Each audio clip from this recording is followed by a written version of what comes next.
يرضي يعني ربنا اللي بيحصل ده؟ خير. يعني ايه ابقى داخله انام، يعني ايه ابقى داخله انام الاقي بنتك تقول لي خدي لي مكمل الحجاب ده اغسليه لي ونشريه لي على الحبل. ليه ما عندهاش هدوء؟ قولي لا، اساليها هي بقى، اساليها تقول انت لي. اللي هفق، انت اللي سايبه نفسك ليه مبهدلاكي. انا امك وامها، بس بقول الحق.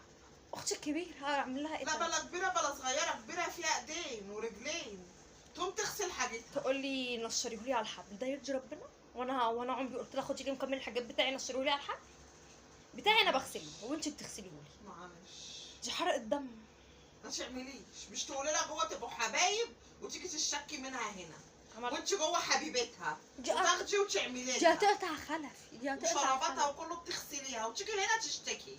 انا هو بحلف. انت دقك كده حلوه معاها جوه وتيجي تشتكي منها هنا. خلصت الكل، خلصت، تصبح على خير، تصبح على خير.